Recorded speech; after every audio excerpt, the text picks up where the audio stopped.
मैं हूं तेज बहादुर कुंज और आप देख रहे हैं भारतीय द्वार प्रहरी। इस समय हम उत्तर प्रदेश के प्रयागराज जिले में महाकुंभ मेला के दौरान एक ऐसे शिविर में आए थे जहां पर दिव्य महाकुंभ भव्य महाकुंभ का श्री गणेश किया गया है। देखिए यहाँ पर एक लोगों की एक ग्रुप है, टोली है और उस टोली में विचार केंद्रित हैं। आइए उनके विचारों से हम रूबरू होते हैं तो आपके अंदर का जो मन है उसकी जो भूमि है पवित्र हो जाएगी और उस उर्वरक भूमि में तमाम प्रकार के नाना प्रकार ज्ञान की खेती आप कर सकते हैं। आप सभी लोगों का चैनल पर स्वागत है। इस प्रयागराज में आप लोग आए हुए हैं तो इस प्रयागराज का महात्म क्या है, इम्पोर्टेंस क्या है, उसको थोड़ा बता दीजिए छोटे में। सर्वप्रथम हम यहाँ पर भगदड़ में हुए दिवंगत लोगों को श्रद्धांजलि अर्पित करता हूँ। यहाँ का महात्म बहुत ही उच्च स्तर का है। यहाँ पर देश विदेश से लोग आ रहे हैं, लेकिन सबसे बड़ा दुख की बात यह है कि यहाँ का प्रशासन, ट्रैफिक मैनेजमेंट जो है बहुत गंदा है उसका। और दूसरी बात, जो दिवंगत हुए हैं उसके पीछे प्रशासन का जो है अहम भूमिका रही है। आप कहेंगे कैसे अहम भूमिका रही है? अहम भूमिका इसलिए रही है कि आज हम 30 साल से प्रयागराज की धरती पर हैं। 30 साल में मैंने संगम नोज पे कभी किसी व्यक्ति को सोते हुए नहीं देखा। संगम नोज बिल्कुल खाली रखा जाता था। खासकर उस दिन जब स्नान पर्व होता था, वहां पर विशेष पुलिस व्यवस्था होती थी और वो पुलिस व्यवस्था इतनी तगड़ी होती थी कि वहां पर लोग स्नान करते थे और 1 मिनट भी रुकने नहीं दिया जाता था, उनको बाहर कर दिया जाता। तो ये सब चीजें रही है। आप बताइए, आप प्रयागराज में आए हुए महात्माओं के विचार सुने होंगे, कौन सी ऐसी बातें महात्माओं की और यहाँ पर जो कार्यक्रम हुआ कौन सी शानदार बातें थी जो आपके दिल में आ गई? दिल में आ गई कि यहाँ ज्ञान सागर मेला में अच्छी चीजें जानकारी हुई और प्रयागराज कुंभ में सनातन धर्म से यहाँ लगता है, मगर व्यवस्थाएं बहुत गड़बड़ है वो चीजें। आप बताइए, आप प्रयागराज में आए हुए हैं, गंगा स्नान की, माँ गंगा से आप क्या वरदान? यही कि सारे संसार को पालन करे और प्रसिद्ध मेला है, विश्व लेवल का मेला है। विश्व लेवल का मेला है, आप जानते हैं। कौन सी विशेषता आप विदेशियों के सामने प्रस्तुत करेंगे ताकि आपकी संस्कृतियों का आगे उन्नयन हो सके? भाईचारा और मानवता। बहुत अच्छी बात, तालियां बजाइए। आपसे हम ये प्रश्न पूछना चाहते हैं, आप युवा हैं, जो युवा नहीं आ सके उनके लिए आप क्या संदेश देना चाहते हैं? संदेश यही है कि वो आएँ और अपनी संस्कृति को समझें। जी, हमारा इलाहाबाद प्रयागराज जो है ये सांस्कृतिक धरोहर है एक तरह से, और इसका अपना महत्व है। हमारा धर्म सनातन, उसके लिए सबसे बढ़िया जगह ये है, आप उसको समझ सकते हैं यहाँ पहुँच के। और खासकर ये जो मेला है, इस मेले में इस संस्कृति की डोर को कैसे आगे ले जाएं, कुछ आइडिया आपके पास है? नहीं, इस समय कोई आइडिया नहीं, क्योंकि इतना ट्रैफिक है। ट्रैफिक में आदमी खुद फंसे हुए हैं, ना आ पा रहे हैं सही से। और इस समय आपको ये भी है, आप देखे होंगे जो बाइक वाले हैं इस समय लूट बहुत ज़्यादा मचा रखे हैं।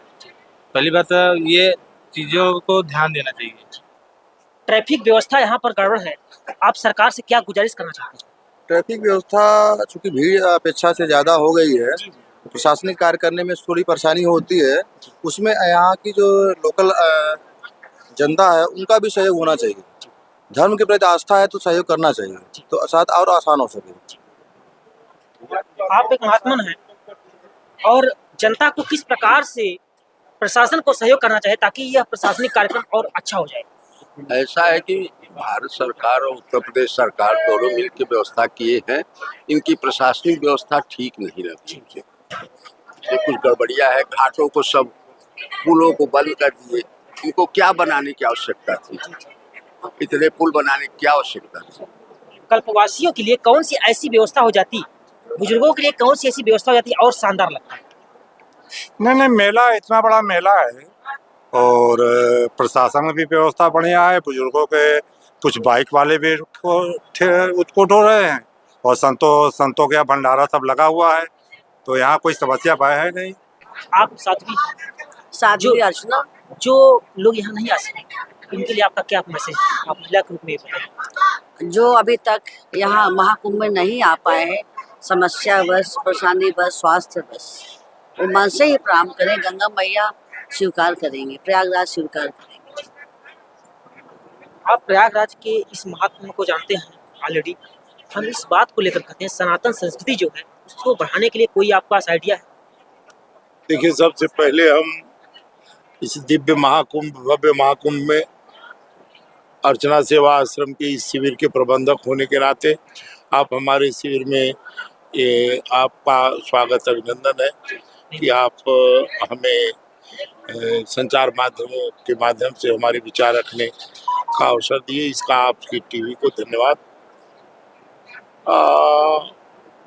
अब हम आपके सवाल पर आते हैं कि देखिए बहुत व्यापक मेला है। ये 144 वर्षों के बाद लग रहा है।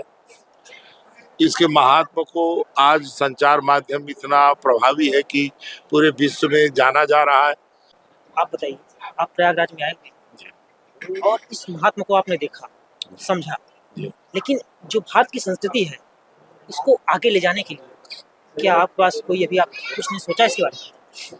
देखिए, संक्षिप्त में आप बताइए। बिल्कुल, भारत की संस्कृति और सनातन धर्म को प्रचार और प्रसार के लिए तो आप हैं ही, और यहाँ व्यवस्था बहुत ही अच्छी है और घटनाएं कुछ हो जाती हैं, लेकिन ये अर्चना साध्वी आश्रम के भी व्यवस्था अच्छी है और महाकुंभ की व्यवस्था। मैंने 2 दिन से स्नान किया है और भीड़ है तो भीड़ के कारण घटनाएं होती है, लेकिन ऐसा नहीं है कि वो बहुत अव्यवस्था है, ऐसी बात नहीं है।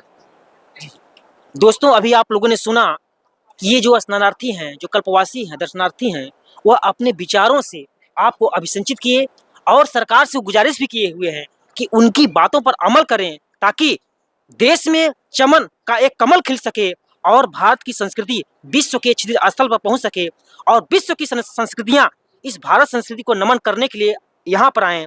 बहुत बहुत शुक्रिया और भारतीय द्वार प्रहरी को हमेशा देखते रहिए, सजग रहिए। जय हिंद, जय भारत।